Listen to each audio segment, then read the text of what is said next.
korupsi, kita berada di tengah revolusi industri keempat yang ditandai dengan konvergensi teknologi fisik dan digital dan biologis. Ini bukan lagi era digitalisasi, melainkan era di mana digitalisasi menjadi fondasi eksistensi. Tuntutan pasar sangat jelas dan tidak bisa ditawar. Kecepatan respon atau latensi, efisiensi biaya operasional, dan personalisasi layanan yang hyper relevan. Bank syariah tidak hanya mampu bersaing, tetapi kita harus mengguli atau fintech tercepat dan bank nasional terbesar. Namun kita memiliki tanggung jawab moral dan etika yang jauh lebih tinggi. Tanggung jawab ini adalah menjamin kepatuhan syariah yang tegas, keadilan distribusi risiko dan keuntungan, dan transparansi mutlak dalam setiap kegiatan operasionalnya. Nah, infrastruktur yang optimal adalah satu-satunya fondasi yang memungkinkan nilai-nilai luhur syariah ini diwujudkan atau diterjemahkan dalam kode biner, dilewatkan melalui sistem jaringan teraman, dan disimpan dalam database yang paling terpercaya. Kita harus membangun sistem yang syariah compliance by design sejak awal perencanaan. Ini berarti setiap arsitektur sistem atau core banking system API dan lake harus memiliki lapisan validasi syariah yang terintegrasi, bukan sekadar tempelan audit di akhir. Selama beberapa menit ke depan kita akan membedah setiap aspek teknis, strategis, dan keabsahan hukumnya. Kita akan membahas bagaimana investasi pada infrastruktur bukanlah biaya, melainkan jihad ekonomi jangka panjang untuk mempertahankan integritas dan relevansi perbankan syariah global. Kita masuk pada pembahasan, yaitu perkembangan digital dan tuntutan perdagangan syariah. Nah, teman-teman, pergeseran perilaku konsumen adalah katalisator utama yang mendorong seluruh transformasi ini. Bahkan lebih dari regulasi, konsumen modern saat ini telah terbiasa dengan layanan yang sangat responsif, serba mobile, dan hambatan atau frictionless dan tersedia secara real time. Mereka menempuh pengalaman perbankan yang memiliki kecepatan dan kemudahan check out di lokal pasar terbesar, atau kecepatan streaming video favorit mereka tanpa bank yang lambat merespon kebutuhan ini atau yang memaksa nasabah datang ke cabang. Untuk urusan sederhana secara otomatis dianggap bosan dan tidak relevan. Namun bagi bank syariah, tuntutan kecepatan ini tidak bisa berdiri sendiri. Ia harus diperkuat oleh dimensi etika dan fikih muamalah yang mendalam. Teknologi harus menjadi alat utama untuk menegakkan setiap prinsip transparansi dan keadilan konsumen. Kita harus secara eksplisit menghilangkan garam atau intelijensi itu dan masyir atau spekulasi melalui mekanisme digital yang didesain secara cerdas. Contoh kasus fikih dalam digitalisasi, di mana pertama, akad murabahah. Pada platform pembiayaan daring, sistem harus mampu mencatat, merespon, dan melaporkan seluruh rincian historis akad. Ini mencakup bukan hanya satu akhir, tetapi harga pokok aset yang dimiliki bank atau cost of goods sold, margin keuntungan yang telah disepakati atau fixed margin, dan tanggal pasti serah terima aset atau utang. Jika infrastruktur yang hanya menampilkan lista utang, itu melawan garam dan menyerahkan pinjaman berulang, kita harus menampilkan aset yang diperjualbelikan di antarmuka digital. Kemudian yang kedua, yaitu akad baik hasil atau murabaha masyarakat. Sistem harus mampu mencatat lista atau rasio bagi hasil yang disepakati, alokasi risiko yang jelas, dan pembagian keuntungan atau profit sharing yang transparan dan dapat diaudit. Perhitungan bagi hasil harus dilakukan secara real time, harus hampir real time, dan hasilnya dapat diakses nasabah kapan saja. Menghilangkan keraguan. Kontrak elektronik kita harus dirancang untuk memperkuat keabsahan hukum akad sekaligus memfasilitasi audit kepatuhan syariah yang lebih mudah. Jika infrastruktur kita tidak mampu memberikan kecepatan yang sesuai, nasabah akan beralih ke institusi yang lebih efisien dan yang lebih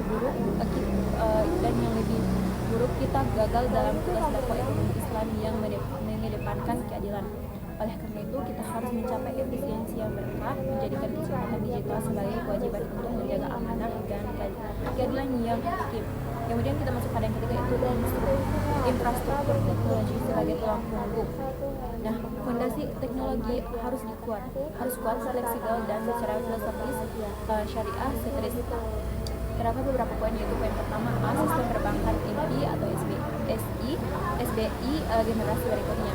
SBI adalah nyawa bank. Kita harus segera meninggalkan sistem warisan atau legasi, sistem yang kaku, monolitik, dan mahal untuk diubah, vendor lock-in, beralih ke arsitektur layanan mikro yang modular dan siap antar muka. Pemrograman aplikasi atau API adalah keharusan. SBI modern wajib memiliki buku besar multi-akan atau multi-ledger atau multi-contract ledger yang cerdas. Buku besar ini harus mampu memproses logika fikih muamalah secara real-time dan otonom. Ini berarti sistem harus secara otomatis dan terpisah dapat membedakan serta mengelola permukaan.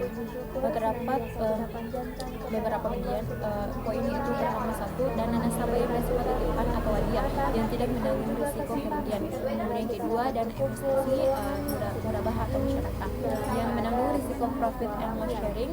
Kemampuan segregasi ini sangat fundamental untuk menghasilkan laporan keuangan, laporan kepatuhan, dan perhitungan bagi hasil laporan.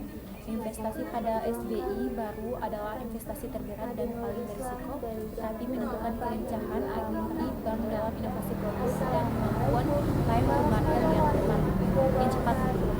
Kemudian masuk pada bagian 2, yaitu strategi komputasi awan atau cloud computing yang strategis.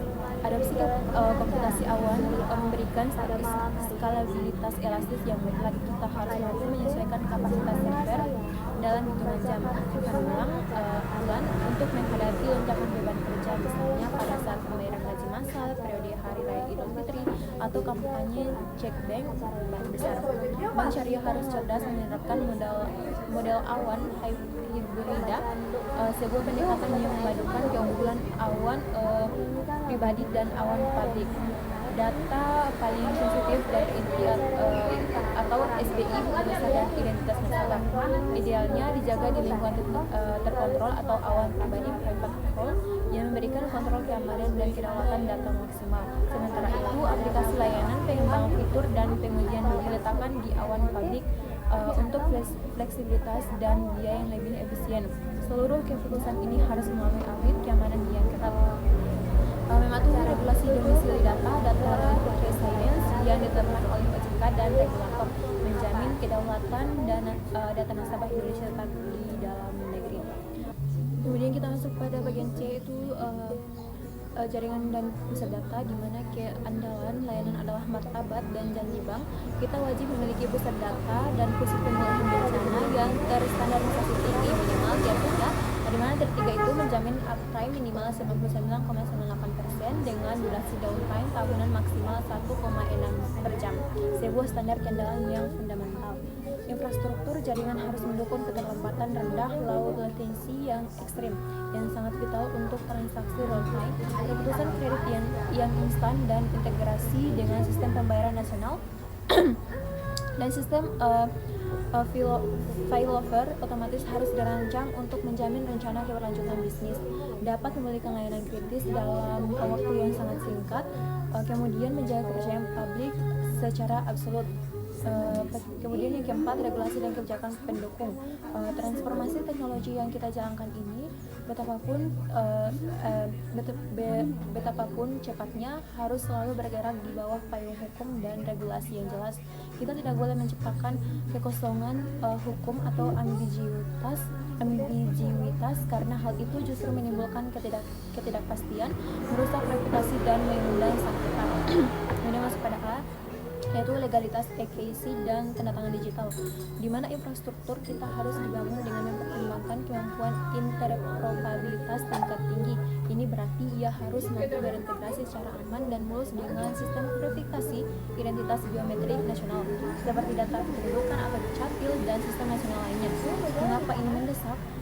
Karena proses EKYC atau finalik data secara elektronik yang terjamin keamanannya dan akurat memungkinkan kita memangkas proses onboarding nasabah dan hitung hari menjadi hitungan menit saja. Sebuah peningkatan efisiensi yang luar biasa membuka akses ke inklusi keuangan. Namun aspek legalitasnya jauh lebih penting. Kita harus secara resmi mengadopsi dan memvalidasi penggunaan tanda tangan digital tersertifikasi dengan Public Key Infrastruktur atau PKI. Kita harus memastikan tanpa keraguan bahwa setiap kontrak elektronik dan akad yang ditandatangani dari jarak jauh atau remote yang memiliki kekuatan hukum yang tak terbantahkan setara bahkan mungkin melebihi dokumen fisik. Ini adalah perlindungan utama menjamin kepastian bagi nasabah dan bank dari potensi sengketa hukum di kemudian hari. Misalnya sengketa akad, murabaha atau ijarah. Kepastian hukum digital yang didukung oleh infrastruktur yang andal adalah fondasi bagi kepercayaan ekosistem digital. Kemudian masuk pada B, yaitu kepatuhan Undang-Undang Perlindungan Data Pribadi atau PDP. Isu data pribadi kini menjadi perhatian global dan nasional. Melalui UU PDP, infrastruktur kita wajib menjamin eksperiensi kuat yang berlapis dan tata kelola data yang sangat ketat pada semua tahapan siklus data. Yaitu terdapat beberapa poin di dalamnya, itu data at risk, di mana saat data disimpan di pusat data atau cloud. Yang kedua, data in transit, saat di mana data diproses algoritma atau ditransfer antar sistem. Yang ketiga itu data in UAS. Saat data diakses untuk layanan nasabah, kita harus menanamkan pemahaman bahwa data nasabah adalah amanah syariah yang harus dijaga kerahasiaannya dengan standar tertinggi. Lebih dari sekedar kepatuhan regulasi, kepatuhan pada UU PDP adalah perwujudan tanggung jawab etis kita dan bentuk penghormatan terhadap hak privasi nasabah. Bank harus memiliki kebijakan privasi yang transparan, mudah diakses, dan jelas mengenai bagaimana data nasabah digunakan. Yang paling penting harus menjamin hak nasabah untuk mengakses, mengoreksi, dan meminta penghapusan informasi pribadi mereka. Sesuai ketentuan yang berlaku, infrastruktur teknis harus memfasilitasi audit kepatuhan PDP ini secara otomatis. Kemudian yang kelima yaitu inovasi layanan berbasis infrastruktur, di mana dengan adanya fondasi infrastruktur yang kokoh, kita dapat membangun layanan yang benar-benar unggul, unik, dan kompetitif di pasar, dengan sekedar menduplikasi layanan konvensional. Masuk pada A, perbankan seluler atau mobile banking sebagai ekosistem syariah. Aplikasi perbankan seluler kita harus bertransformasi total. Ia harus menjadikan aplikasi super atau super app yang mengintegrasikan layanan finansial, spiritual, dan sosial secara mulus. Fitur terdapat beberapa poin, yaitu pertama ada fitur spiritual, yaitu bayangkan kemampuan untuk mengaktifkan fitur G-Swap otomatis atau yang terhubung langsung dengan rekening payroll nasabah. Kemudian yang kedua, fitur investasi etis, yaitu layanan penasihat rawat syariah yang menggunakan kecerdasan buatan atau AI untuk memandu nasabah berinvestasi pada instrumen halal yang etis. Misalnya sukuk reksadana syariah dan risiko yang tidak disesuaikan dengan profil risk tolerance nasabahnya. Kemudian masuk pada ekosistem terintegrasi, yaitu menyediakan modul marketplace produk halal yang terintegrasi di dalam aplikasi, menciptakan ekosistem end-to-end yang mendukung rantai nilai halal. Kunci teknis utama untuk inovasi ini adalah arsitektur pemrograman aplikasi atau API yang terbuka. API inilah yang memungkinkan kita melakukan integrasi fitur baru ini secara cepat dan modular tanpa perlu melakukan perombakan besar-besaran pada sistem perbankan inti atau SPI yang sensitif. Masuk pada B, yaitu digitalisasi pembiayaan instan, di mana proses pembiayaan harus cepat, akurat, dan adil. Pemanfaatan analisis data besar atau big data analitik dan pembelajaran mesin memungkinkan penilaian kredit yang cepat dan berbasis data yang luas. Misalnya ada data transaksi, data demografi, data media sosial. Namun bank syariah memiliki kewajiban ganda, modal risiko kita harus diuji secara syar'i. Kemudian kita masuk pada audit keamanan syariah, di mana inilah menjadi keunggulan otentik dan diferensiasi utama kita. Infrastruktur dan database, semua kode program dan semua algoritma, terutama yang digunakan untuk kredit scoring atau harus diuji oleh Dewan Pengawas Syariah dan auditor teknologi secara bersamaan dan berkesinambungan. Audit ini harus secara khusus dan mendalam mencari dan menghilangkan potensi darat atau pelanggaran syariah lain yang mungkin tersembunyi dalam kode program dan logika sistem.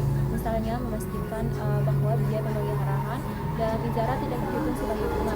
Keamanan bank syariah adalah kepatuhan yang terintegrasi penuh. Artinya kita tidak hanya melindungi aset finansial dari perampasan digital, tetapi juga melindungi kesucian dan keabsahan setiap transaksi dan syarat syariah. Masuk pada kolaborasi dengan teknologi finansial atau fintech syariah, kita menyadari bahwa di era digital ini kecepatan inovasi tidak dapat dimonopoli. Inovasi hanya dapat dicapai melalui kolaborasi yang sinergi yang kuat. Kita terdapat beberapa poin pertama itu perbankan terbuka, di mana perbankan terbuka dan antarmuka pemrograman aplikasi bank syariah harus menjadi katalisator inovasi dan mengenai aset perbankan terbuka melalui penyediaan API yang aman dan terstandarisasi. Inilah menjadi jembatan ekosistem ini memungkinkan teknologi finansial atau fintech syariah yang fokus pada ceruk pasar atau inovasi tertentu seperti pinjaman sesama pengguna, wakaf, atau asuransi digital insurtech syariah untuk berintegrasi dengan mulus ke dalam layanan bank.